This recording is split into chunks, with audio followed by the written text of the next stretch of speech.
Yes. All right, we're going to bring up to the stage right now. You got to start right here on this very stage. Please put your hands together for Manchester's very own Zach Lemire.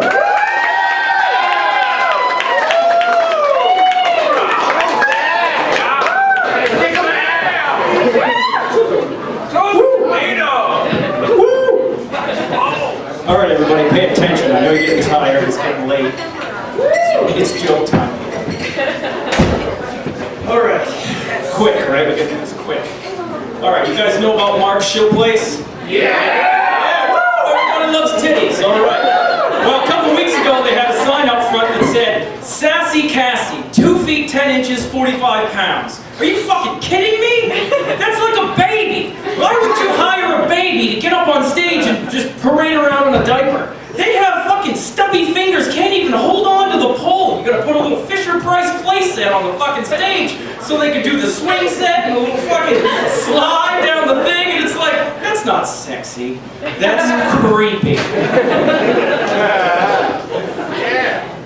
I love The Price is Right. I fucking love that show. I don't care if it was Bob Barker or that other guy. See, I don't even want to say his name because he's not Bob Barker.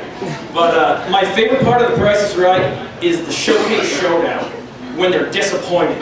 You know, it's like you get to the point where they're like, oh, okay, well, you've got a trip to Disneyland and a brand new car. And they're like, oh man, well, what's next? Oh fuck, I don't want to take this because I'm not sure the next one's going to be like a diamond fucking dildo. I don't know what's going to happen.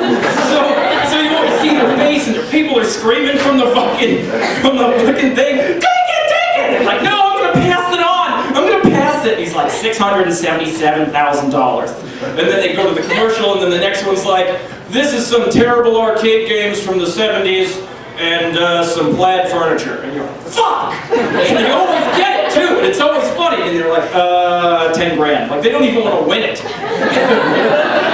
And then at the end, the guy, you know, sometimes they do win and they win both, and they still don't like it because they're like, what the fuck am I going to do with this plaid furniture? The other day I was watching it and they had some like electric fucking car, and it's like, it was the most awful looking thing I've ever seen. They're like, you can ride around your neighborhood, and it's like, what the fuck? That's it. Because it's electric, you can plug it in for 8 minutes and you can drive for 12. It's a piece of shit. It was the thing that was after the Disney World. Oh, you know you drink too much when you remember events by what the puke tastes like. And it's like, you know, hey, did you have a good time last night? It's like, I don't remember, but your Espinaca was delicious.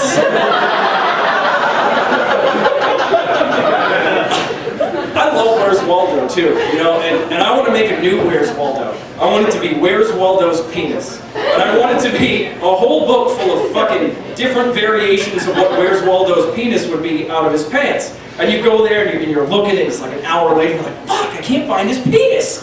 And you figure out at the very end that it's in Mrs. Waldo. And the whole time you should have been looking for Mrs. Waldo, which is there's only one. They fuck you. But that would be the best book I've ever seen. I love it. I love it. I'm trying to go right through these. All right, keep going. Fleshlight. Everybody know what a fleshlight is? It's fucking awesome. It's a flashlight with a pussy in it. Okay?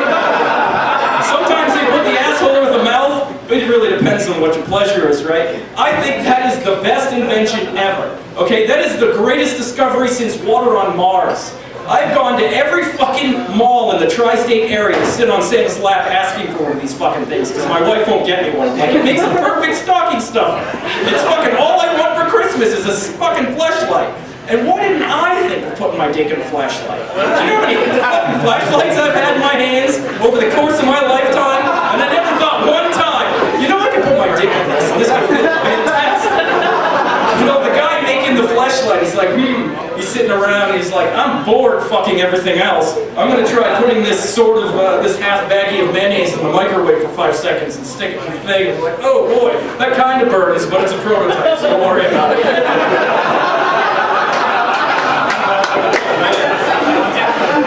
A couple of things that I did come up with though were Hello Pussy, and I love this one.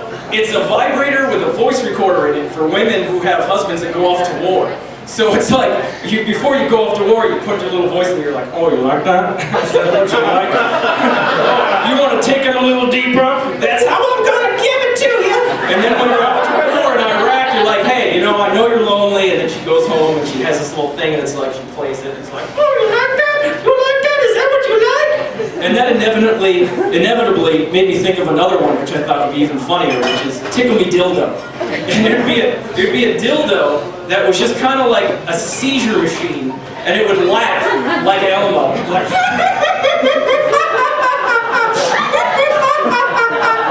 I don't know if I could come to that, but I think it's funny. Whoever came up with the fucking fleshlight, though, should get the Nobel Peace Prize, because here's how I feel about it. I know the U.S. doesn't negotiate with terrorists, but you could go to, they should just take a little bit of money, send a few crates of these fucking fleshlights to Iraq, and be like, okay, you could blow up this building and you might get 72 virgins, or you can have 72 brand new vaginas and go home. Boom! War's over, I just saved $5 trillion. Thank you, pussy in the fucking flashlight. Alright, that's enough of that one. I'm going through these quick because, again, you know, it's fast. I want to grow a mustache so I can give mustache rides, but the problem with that is, what if I love giving mustache rides and I hate the mustache? You know, because if I shave the mustache off, nobody wants a scruffy lip ride. Nobody. You know, you could try it, but they just get all kinds of burns and all kinds of problems, and it would just be gross. And here's another thing. I want to do this one day. It's called the reverse forward prank. Instead of, say, in this example, instead of putting laxative in someone else's drink and then having them get the shits, you give yourself the shits and then go to their house. And then you're like, how do you like that? I've got the shits and I'm not leaving until they're out. I just destroyed every bathroom on every floor in your house. Joke's on you, motherfucker! How do you have sex with a mermaid? I guess you just have to put it in her mouth. And then now, I made something just for you guys, okay? Because it's the holidays, and, you know, Christmas and all that. So here's a little holiday parody that I call 'Twas Awful or a Visit from St. Richard. 'Twas the night before Christmas, and all through my head, I could hear the bang squeaking of my parents in bed. I'm just a kid, I cried and I moaned. I don't want to hear my mother get boned. Then up on the roof, I heard a great smack. I bet that was Santa pulling out his huge sack. He dismounted his sleigh with a moan and a creak and leaned off the side to take a long leak. I heard him unzip with a flop and a thud, and I peeked out the window and saw his huge pud. It snaked down the chimney like only Grinch could, and now in my living room Santa's cock stood. Much leaner than Santa, but equipped with a beard, and with its one eye it constantly leered. Where are the presents, I thought to myself, as Santa's cock and nuts took out our living room shelf. I thought I should climb it to search for the gifts. If they're not up there, I'm gonna be pissed. The more that I climbed, the warmer it got, and then all of a sudden I heard a gunshot. A festive load was blown all over our tree. If I was still standing there, that would have been me! It teetered and tottered and threatened to fall, so I jumped off the shaft to land on his balls. And all of a sudden, as fast as he came, it slunk up the chimney and I shouted his name. Santa, you asshole, you ruined our tree! And every other Christmas that'll happen to me. No presents were saved, no fireplace log, our living room drenched in Santa's eggnog. I heard Santa exclaim from high in the air, I've got places to be and vaginas to tear.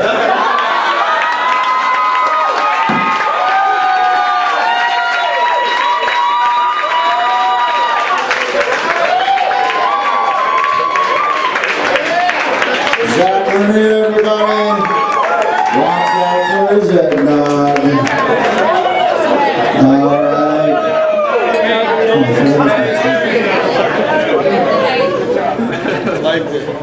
All right. Up next on this very stage,